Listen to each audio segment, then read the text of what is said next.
السلام عليكم ورحمة الله وبركاته. حمدا لمن خلق الإنسان وعلمه البيان، والصلاة والسلام على رسول الله وعلى آله حزب الله وأصحابه جند الله، وبعد.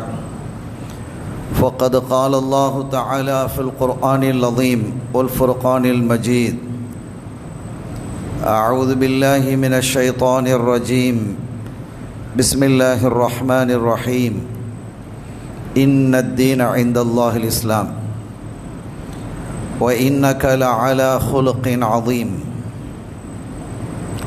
சங்கைக்குரிய அல்லாஹுவின் நல்லடியார்களே, எல்லாம் வல்ல அல்லாஹுவின் பேரருளும் நபிகள் நாயகம் ஸல்லல்லாஹு அலைஹி வஸல்லம் அவர்களது நல்லாசியும் நம் அத்தனை பேர் மீதும் நிலவுமாக. அல்லாஹும் அவரது ரசூலும் எந்தெந்த காரியங்களை எடுத்து நடக்க வேண்டும் என்று நமக்கு கட்டளையிட்டுள்ளார்களோ அவை அனைத்தையும் எடுத்து நடக்கவும், எவைகளை தவிர்ந்து நடக்க வேண்டும் என்று உத்தரவு பிறப்பித்துள்ளார்களோ அவை அனைத்தையும் தவிர்ந்து நடக்கவும் ஆரம்பமாக எனக்கும் உங்களுக்கும் நான் வசியத்து செய்து கொள்கிறேன். அல்லாஹ் தௌஃபீக் செய்வானாக. ஆமீன். சங்கையான பெருமக்களே,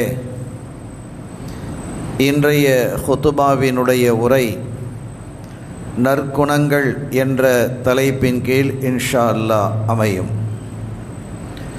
சொல்லப்படும் செய்தியின் வழியாக நமது வாழ்வியலை அழகாக்கி நற்குணத்தோடும் நல்ல பண்போடும் நடந்து கொள்ள வேண்டும் என்று எனக்கும் உங்களுக்கும் நான் வசியத்து செய்து கொள்கிறேன்.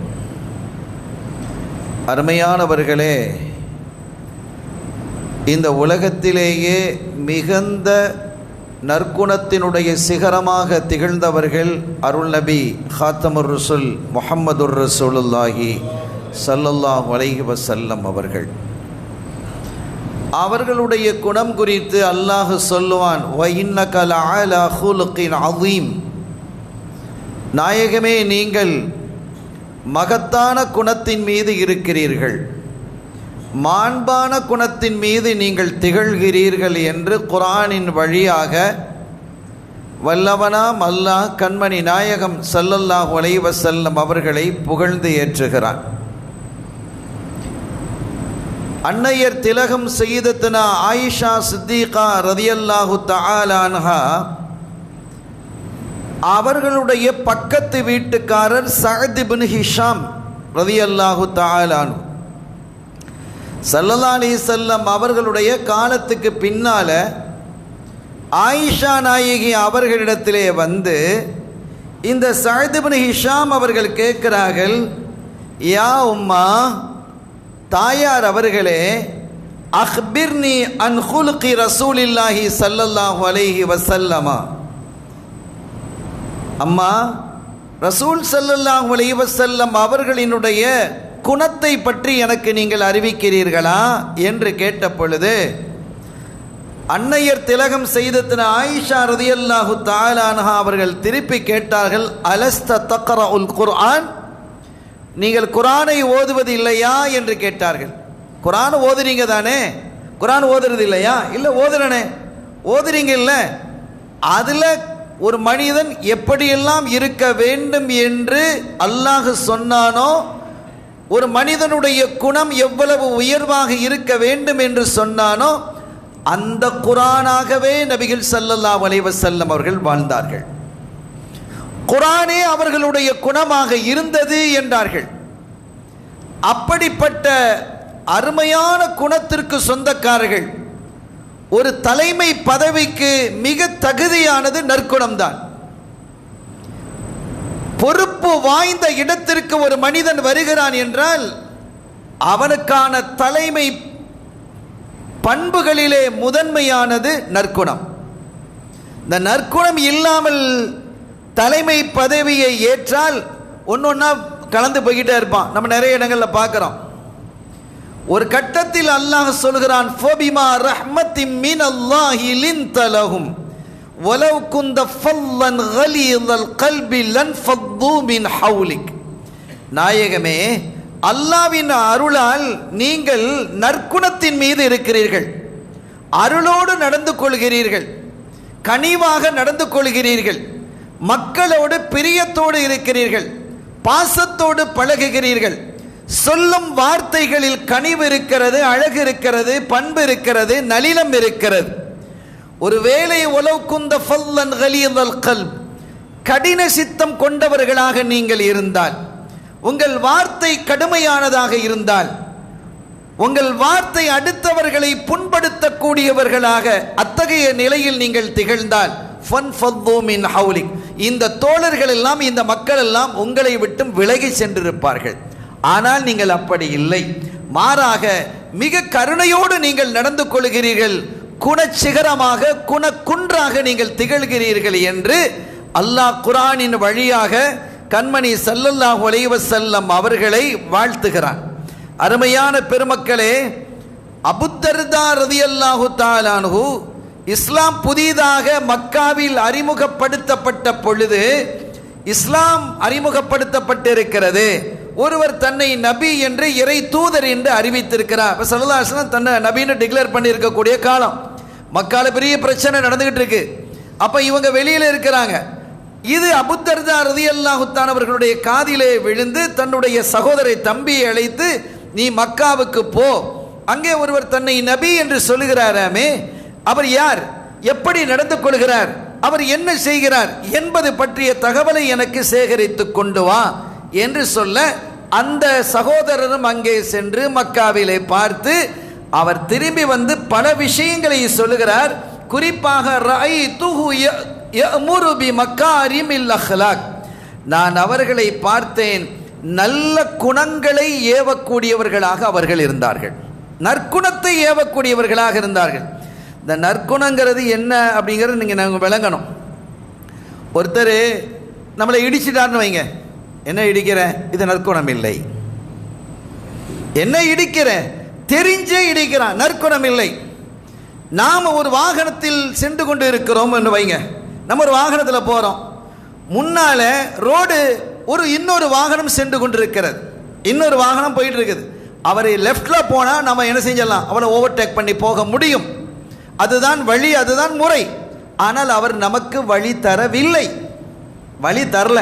அவர் நடுவில் போறார், சென்டர்ல போயிட்டே இருக்கிறார், இந்த பக்கம் போக முடியல, இந்த பக்கம் போக முடியல, சின்ன சின்ன கேப் இருக்குது. அவர் லெஃப்ட்ல எடுத்தாருன்னு சொன்னா நம்ம முன்னே ஓவர்டேக் பண்ணி போயிடலாம், நம்ம அவசரமா போக வேண்டிய நிலையும் இருக்கிறது என்று வைத்துக் கொள்வோம். அல்லது அவர் வேகமாகவும் போலாம், போகவும் இல்லை, உருட்டிக்கிட்டே போறார். எப்படி இருக்கும், நமக்கு கோபம் வரும், வருமா இல்லையா? இயல்பு தானே. ஒரு கட்டத்தில் நமக்கான வாய்ப்பு கிடைத்து அவர் சற்று ஒதுங்க வேண்டிய நேரம் வந்த போது நாம் அந்த இடத்தை பயன்படுத்தி கொண்டு நம்ம ஓவர்டேக் போயிட்டோம். போகும்போதே நம்ம என்ன செய்வோம், திரும்பி அவரை பார்ப்போம். ஒரு பார்வை இருக்கும், அந்த பார்வையிலே கனல் தெரிக்கும், கோபம் தென்படும்.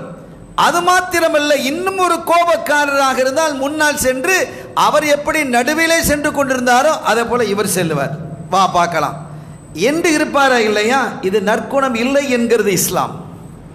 ஒரு தீமைக்கு, ஒரு தவறுக்கு இன்னொரு தவறு பரிகாரமாக அமையாது என்றார்கள் அருள் நபி முஹம்மதுர் ரசூலுல்லாஹி ஸல்லல்லாஹு அலைஹி வஸல்லம். ஒரு தகவலை, என்னுடைய வாழ்க்கையில் நடந்த ஒரு தகவலை நாம் சொல்கிறோம். அருமையானவர்களே, மக்கத்தில் முக்கர்ரமா, மக்களை அழைத்து கொண்டு உம்ராவுக்கு போயிருக்கிறோம். போயிட்டு தாயிஃபுக்கு போயிட்டு அப்படி ஹுதைபியாவுக்கு போயிட்டு ஒரு பஸ் அரேஞ்ச்மெண்ட் பண்ணி அந்த மக்களை அழைத்து கொண்டு வருகிறோம். அப்போ மக்காவை நெருங்கி வரும் பொழுது எங்களுக்கு முன்னால் ஒரு பஸ்காரன் ஒரு கார்காரன் அவன் இடம் விடலை, இதே மாதிரி தான் போய் கொண்டிருக்கிறான்.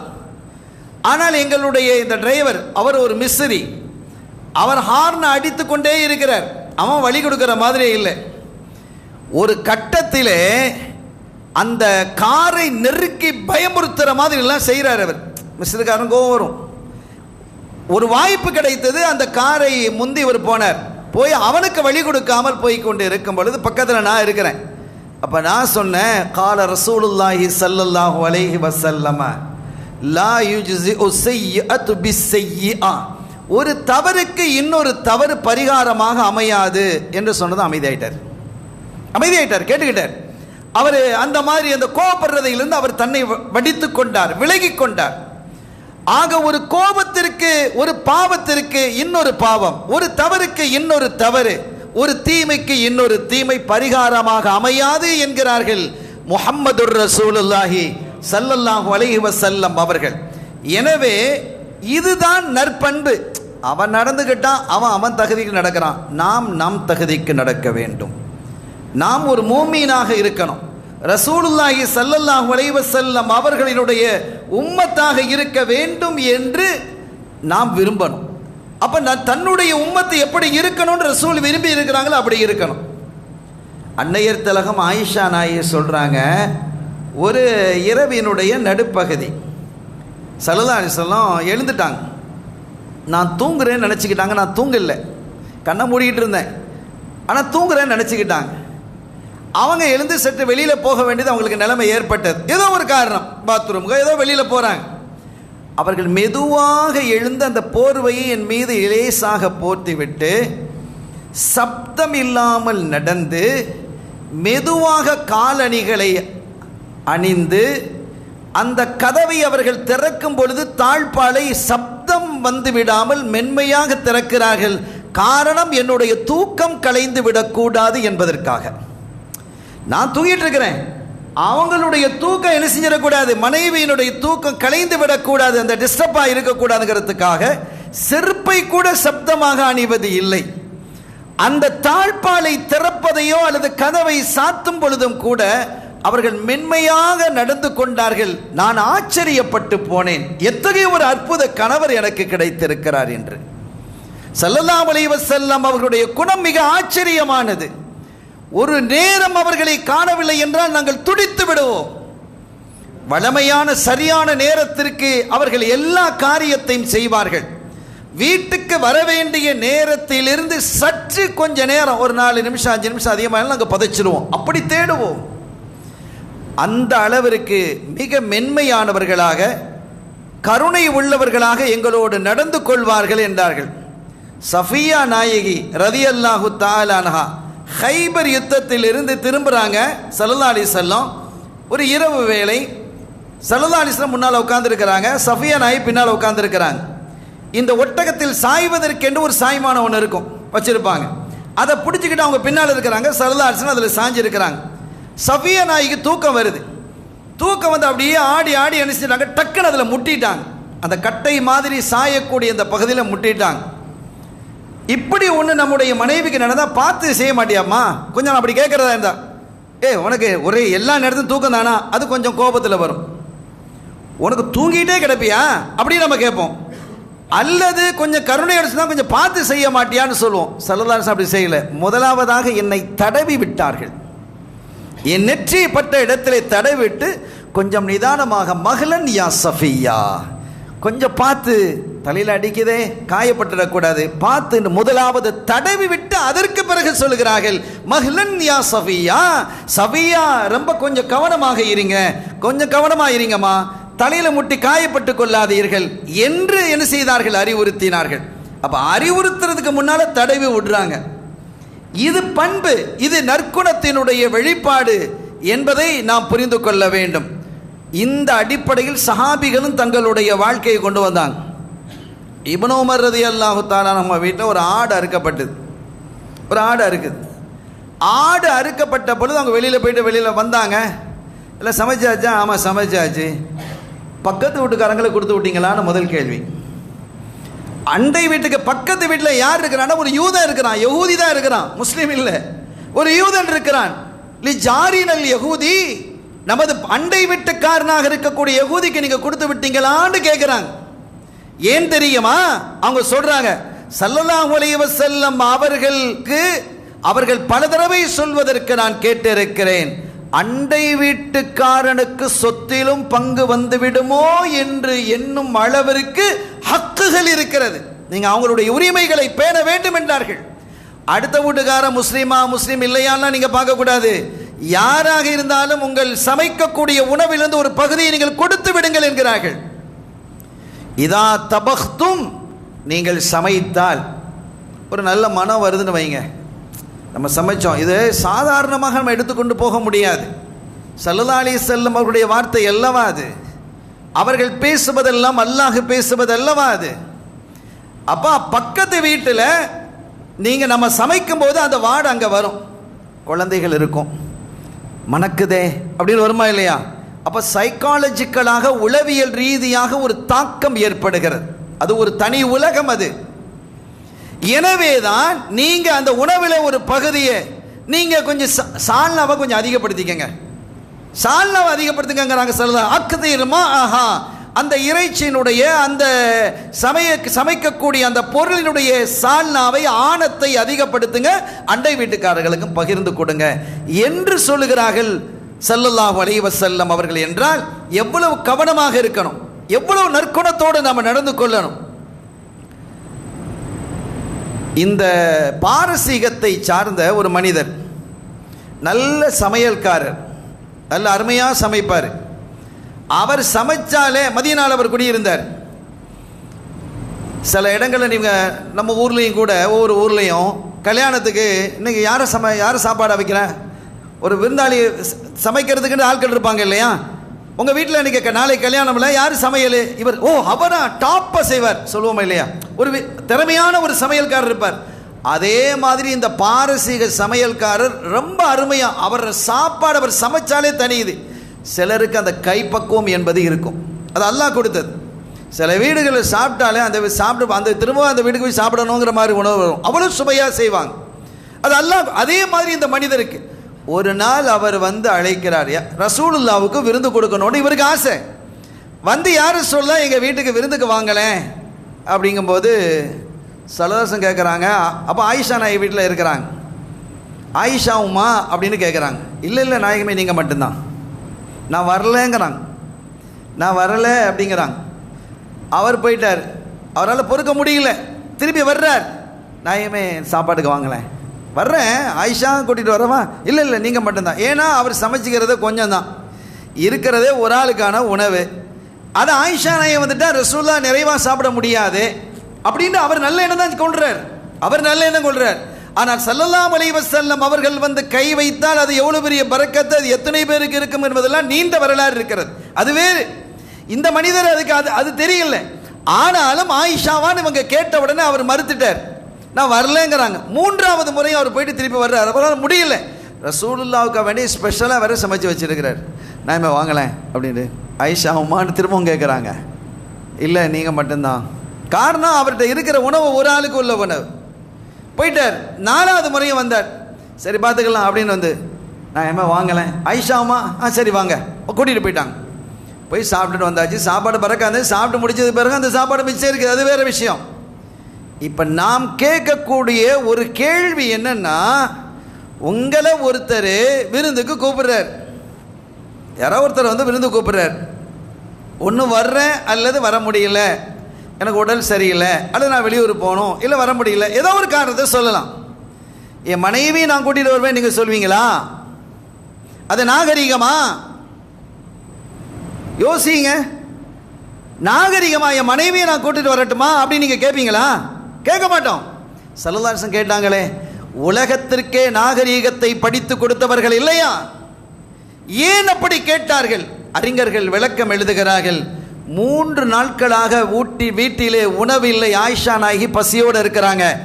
மனைவி பசியோடு இருக்கும் பொழுது ஒரு கணவன் ருசியாக சாப்பிடுவது நல்ல கணவன் அல்ல என்றார்கள். இவன் மனைவி எப்படி வச்சிருக்கணும்? ஒரு நல்ல கணவன் அல்ல. நீ எப்படிலாம் நல்லா சாப்பிட்டு வருவா, வீட்டில் பொஞ்சாதி பசியோட பட்டினியோடு இருப்பா. இதை இந்த சமூகத்திற்கு கற்றுத்தந்தவர்கள் கருணை நபி முஹம்மதுர் ரசூலுல்லாஹி ஸல்லல்லாஹு அலைஹி வஸல்லம். குடும்ப உறவையும் வலுப்படுத்தினார்கள், நற்குணம் என்ன என்பதையும் இதன் மூலமாக தெரிய வைத்தார்கள். எனவே இந்த அடிப்படையில் தான் ஒவ்வொரு மனிதனுடைய வாழ்க்கையும் அமைய வேண்டும் என்பதை ஸல்லல்லாஹு அலைஹி வஸல்லம் அவர்கள் விரும்புகிறாங்க. ஸல்லல்லாஹு அலைஹி வஸல்லம் அவர்களுடைய ஹாதிமாக இருந்தவர்கள் அனஸ் ரலியல்லாஹு தஆலா 10 வருஷம் ஹாதிமா இருந்தாங்க. 10 வருஷமாக ஹாதிமா பணிவிடையில் இருக்கிறாங்க. ஒரு நாள் கூட ரசூல் ஸல்லல்லாஹு அலைஹி வஸல்லம் கோபப்பட்டு பார்த்ததே இல்லை. இன்னைக்கு எப்படியாவது கோபப்படுற மாதிரி நம்ம பார்த்துடணும் அப்படின்ட்டு அவங்களுக்கு ஒரு யோசனை, ஆசை. யாருக்கு? அனஸ் நாயகத்துக்கு. எவ்வளோ காலம் இருக்கிறோம், ஒரு நாள் என் மேலே கோவப்பட்டதே இல்லையே. நம்ம எத்தனை மிஸ்டேக் நடந்திருக்குது. தண்ணியை கொட்டியிருப்போம், கிளாஸை உடைச்சிருப்போம், நடக்கவே இல்லையா? பார்த்து செய்ய மாட்டியா? எப்படி கோவம் வரும் நமக்கு? இதெல்லாம் நடந்திருக்காதா? நடந்திருக்குது. ஆனாலும் ஒரு நாளும் ஸல்லல்லாஹு அலைஹி வஸல்லம் கோவப்பட்டது இல்லை. இப்போ ஸல்லல்லாஹு அலைஹி வஸல்லம் அவர்கள் ஒரு வேலையை, அவர் அனஸ் அங்கே போய் இந்த வேலையை செஞ்சுட்டு வாங்க அப்படின்னு நினைக்கிறாங்க. லா அதஹப், நான் போக மாட்டேன் அப்படிங்கிறாங்க. ஃபஸ்ட் டைமாக மறுத்து பேசுகிறாங்க. கல்பில் சொல்கிறாங்க, யா அல்லாஹ், நான் உன்னுடைய திரு நபியினுடைய வாக்கை நான் மீறேன்னு நினைக்காத, நான் கண்டிப்பாக அதை செஞ்சிருவேன். ஆனால் ரசூலுல்லாஹ் என் மேலே கோவப்படுறாங்களான்னு நான் பார்க்கணும். எப்படிலாம் இருந்திருக்கிறாங்க சஹாபிகள். கண்மணி நாயகம் கோவப்படுகிறார்களா என்று பார்க்கணும். லா அதஹப் அப்படின்னு சொல்லிட்டு நான் வெளியில் போய், நான் அந்த வேலை செய்ய மாட்டேன், நான் அதெல்லாம் போக முடியாது அப்படின்னு வெளியில் போயிட்டாங்க. சின்ன வயசு தானே. அங்கே சிறுவர்கள் ஒரு இடத்துல விளையாடிக்கிட்டு இருக்கிறாங்க. இதை பார்த்த உடனே அதை போய் வேடிக்கை பார்த்துட்டு இருக்கிறாங்க. யார்? அனஸ் நாயகம் வேடிக்கை பார்க்குறாங்க. வேடிக்கை பார்த்து கொண்டு இருக்கும் பொழுது அவர்களுடைய தோளில் ஒரு கை வந்து வைக்குது. திரும்பி பார்த்தா ஸல்லல்லாஹு அலைஹி வஸல்லம் சிரிச்சுக்கிட்டே நிற்கிறாங்க. யா உனைஸ், ஏ குட்டி அனஸே, நீ போகலையா ஹைது அமர்த்துக்கு? இது ஹைது அமர்த்துக்கு, நான் ஒரு வேலை சொன்னேனே, அதை செய்ய மாட்டீங்களா அப்படிங்க. நாயகமே, போகிற நாயகமே. எப்படி இருக்கும்? நீங்கள் உங்களுடைய பணியாளர்களை இப்படி பண்போடு நடந்து பாருங்கள், நீங்கள் எதிர்பார்க்கிற பணிகளை விட அதிகம் செய்வார்கள்.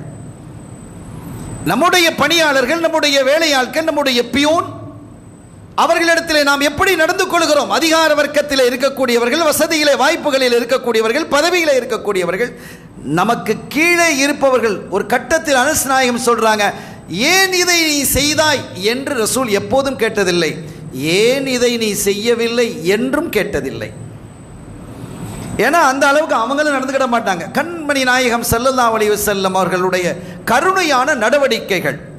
அருமையானவர்களே, ஒரு செய்தியை நான் சொல்லுவேன். அன்றைய காலத்தில் பரங்கியர்களுக்கும் முஸ்லீம்களுக்கு இடையில் அடிக்கடி ஒரு சண்டை நடந்துகிட்டு இருந்தது. பைத்துல் முகத்தஸை பிடிக்கிறது. கொஞ்ச காலம் பரங்கியர்னா கிறிஸ்தவர்கள், அவர்களிடத்தில் இருக்கும், மாறி மாறி இருந்துகிட்டே இருந்தது. ஒரு கட்டத்தில் முஸ்லீம்களுடைய லீடராக இருக்கக்கூடிய சுல்தான் சலாஹுத்தீன், அவர் அணியில் தலைவராக இருக்கிறார். எதிர்த்தரப்பில் ரிச்சர்ட் இருக்கிறார். சண்டை நடந்து பல நாட்களாக, மாதங்களாக நடக்கும். ரிச்சர்டை பொறுத்த வரைக்கும் நடுவில் நின்று சண்டை போடுறவன் இல்லை, முன்னாடியில் நின்று சண்டை போடக்கூடிய வீரன் அவன். அது சுல்தான் சலாஹுத்தீன் அவர்களுக்கும் தெரியும். அதே போன்று முஸ்லீம்களுடைய ஹலீஃபாக்களாக இருந்த அத்தனை பேரும் அப்படிதான் இருந்தாங்க. முன்னாடியில் வந்து நிற்பாங்க. சில அரசர்கள் யானையில் உட்காந்துக்கிட்டு அம்பாரியை வந்துக்கிட்டு முன்னால் அரண்களை அமைத்து, அந்த மாதிரி கோழைகள் அல்ல. ரிச்சர்டும் அப்படிதான் இருந்தான். முன்னடியில் நின்று வந்து சண்டை போடுவான், வாளை தூக்கி வேலை தூக்கி. சில நாட்களாக ரிச்சர்டை காணல. சுல்தான் சலாஹுதீன் உளவாளிகளின் மூலமாக என்ன ஆச்சு, ரிச்சர்டு ஆளை காணலே, என்ன ஆச்சுன்னு விசாரிக்கிறார். உளவாளிகள், ஸ்பை. தகவல் கிடைக்கிறது, அவனுக்கு இந்த மாதிரி ஒரு நோய் ஏற்பட்டிருக்கிறது. என்ன செய்தார் தெரியுமா? அவர் ஒரு மருத்துவரும் கூட. அந்த நோயினுடைய தாக்கம் எத்தகையது என்பதை புரிந்து கொண்ட சுல்தான் சலாஹுத்தீன் ரஹிமஹுல்லா அவங்க என்ன செய்கிறாங்க, பனிக்கட்டிகள், சில பனிக்கட்டிகளை எடுத்து சில பழங்களையும் பார்சல் பண்ணி அந்த பனிக்கட்டிகள் உருகாமல் இருப்பதற்கான வழிவகைகளையும் செய்து அதை தன்னுடைய தூதர்கள் மூலமாக ரிச்சர்டுக்கு கொடுத்து அனுப்புகிறார். கொடுத்து அனுப்பி அவங்க சொல்கிறாங்க, உங்களுடைய நோய்க்கு இது மருந்து, எனக்கு அந்த வைத்தியம் தெரியும், அந்த நோயை பற்றி எனக்கு தெரியும், எனவே நீங்கள் இதை சாப்பிட்டீங்கன்னா 2 நாளையில் நீங்கள் சரியாயிடுவீங்க, எழுந்திடுவீங்க. நான் 2-3 நாட்களாக உங்களை பார்க்கிறேன், படகிலே எதிர்த்தரப்பிலே உங்களை காணவில்லை, கொண்டு போங்க அப்படிங்கிறாங்க. அங்கே போய் என்ன கொண்டு போய் கொடுக்கும்போது அவருடைய ஆலோசகர்கள் சொன்னாங்க, அரசரே இதை சாப்பிடாதீர்கள், சுல்தான் சலாஹுதீன் வஞ்சகமாக உங்களை கொல்லுவதற்கு இதில் விஷம் வைத்திருப்பார். ரிச்சர்டு சொன்னார், சுல்தான் சலாஹுதீன் எனக்கு தெரியும், அவர் முழுக்க முழுக்க முஹம்மது நபியை நேசிக்கக்கூடியவர், ஒருபோதும் இந்த வஞ்சகத்தை அவர் செய்ய மாட்டார், ஒரு உண்மை மோமின் செய்ய மாட்டான். அவன் எதிராக நின்று போராடுவான், வாளுக்கு வாள், வேலுக்கு வேல், அம்புக்கு அம்பு என்று தொடுப்பானே தவிர, போரை யுத்தத்தை களம் காண்பானே தவிர இந்த கரைபடிந்த காரியங்களை ஒரு முஸ்லிம் செய்ய மாட்டான். அதுவும் சுல்தான் சலாஹுதீன் செய்ய மாட்டார். நான் இதை சாப்பிடுவேன் தைரியமாக என்று சாப்பிட்டான், சுகம் கிடைத்தது, யுத்த களத்திலே வந்து நின்றான். எத்தகைய பண்பாடு! பத்ரு களத்திலே இதற்கு அடிப்படையாக ஒன்று நிகழ்ந்தது. பத்ரு களத்திலே எதிரிகள் வந்திருக்கிறாங்க, ஆனால் அவர்களுக்கு தண்ணீர் இல்லாமல் போனது. எதுக்கு வந்தாங்க பத்ர்களத்துக்கு? எதிரிகள் குறைஷிகள் ஸல்லல்லாஹு அலைஹி வஸல்லம் அவர்களை கொல்லுவதற்கு, சஹாபிகளை கொல்லுவதற்கு, அன்சாரிகளை, முஹாஜிர்களை, இஸ்லாத்தை ஏற்றுக்கொண்டவர்களை ஒட்டுமொத்தமாக இந்த இஸ்லாத்தை அழிப்பதற்காக தானே வந்திருக்கிறாங்க. ஆனால் தண்ணி இல்லாமல் போயிடுச்சு. தண்ணி இல்லாமல் போன போது தங்களுடைய தலைவரிடத்தில் போய் கேட்குறாங்க, எங்களுக்கு தண்ணி இல்லை, தண்ணியில் சண்டை போடாமலே செத்து போயிடுவோமே. அந்த மாதிரி நிலை வந்த போது வலீது சொன்னார், உங்களுக்கு தண்ணி வேணுமா? அதுக்கு ஒரே ஒரு வழி தான் இருக்குது, முஹம்மது ஸல்லல்லாஹு அலைஹி வஸல்லம் கூட போய் கேளுங்கண்ணா. எப்படி இருக்கும்? அவங்கள அழிக்க வந்துக்கிட்டு எங்கிட்ட தண்ணி தாங்கன்னா எப்படி இருக்கும்? நேராக வந்தாங்க, உங்களை கொல்லுவதற்காக வந்தோம், நீங்கள் கொண்டு வந்திருக்கக்கூடிய மார்க்கத்தை துவம்சம் செய்வதற்காக வந்தோம். ஆனால் தண்ணி இல்லாமல் நாங்கள் செத்து போய் விடுவோம் போல், எங்களுக்கு தண்ணி வேணும். எப்படி இருக்குது கேட்குற முறையே எப்படி இருக்குது பார்த்தீங்களா? ஸல்லல்லாஹு சொன்னாங்க, அவருக்கு தண்ணி கொடுங்க, களத்தில் நாம் பார்த்துக்கொள்வோம், ஒருபோதும் தண்ணீரை தடை செய்யாதீர்கள் என்றார்கள் கருணை நபி ஹாத்தமுர் ரசூல் முஹம்மது ரசூலுல்லாஹி ஸல்லல்லாஹு அலைஹி வஸல்லம். ஒரு நாட்டுக்குள்ளே உட்கார்ந்து கொண்டே நான் தண்ணி தர மாட்டேன் உன் மாநிலத்துக்குங்கிறான் இவன். ஒரே நாடு பாகிஸ்தானா, கர்நாடகா தண்ணி தர மாட்டேங்கிறான், கேரளா தண்ணி தர மாட்டேங்கிறான். என்ன ஆச்சரியமானது! ஒரு நாடு இல்லை, எல்லாம் இந்தியர்கள். கடலிலே போய் தண்ணீர் கலந்தாலும் பரவாயில்லை, தமிழகத்துக்கு தண்ணீர் தர மாட்டேன்னா என்ன மாதிரி பண்பாடு! எவ்வளவு உயர்வான நற்குணத்தை ஸல்லல்லாஹு அலைஹி வஸல்லம் அவர்கள் போதித்திருக்கிறார்கள் என்பதை உணர்ந்து நம் வாழ்வினுடைய ஒவ்வொரு பகுதியும் நற்குணத்தோடு இருந்தால் நிச்சயமாக அவன் சொர்க்கம் செல்லுவான். ஸல்லல்லாஹு அலைஹி வஸல்லம் அவர் சொன்னார்கள், யாரிடத்திலே நற்குணம் இருக்கிறதோ அவர் சொர்க்கலோகத்தில் என்னிடத்தில் நெருக்கமாக இருப்பார். உச்சமான விஷயம் இது. என்னிடம் சொர்க்கலோகத்திலே நெருக்கமாக இருப்பவர் நற்குணமாக நடந்து கொள்ளக்கூடியவர் என்றார்கள் முஹம்மதுர் ரசூலுல்லாஹி ஸல்லல்லாஹு அலைஹி வஸல்லம். அத்தகைய நற்குணத்தோடு நாமும் வாழ்ந்து நல்ல பண்போடு வளர்ந்து நம்முடைய பிள்ளைகளையும் அந்த பண்பிலே வளர வைத்து ஸல்லல்லாஹு அலைஹி வஸல்லமுடைய நெருக்கத்தை பெறுவோமாக. எல்லாம் வல்ல அல்லாஹ்வின் அருளையும் ஸல்லல்லாஹு அலைஹி வஸல்லம் அவருடைய ஷஃபாத்தையும் பெறுவோமாக. வ ஆகிர் தஅவானா அல்ஹம்துலில்லாஹி ரப்பில் ஆலமீன். வஸ்ஸலாமு அலைக்கும் வரஹ்மத்துல்லாஹி வபரகாத்துஹு.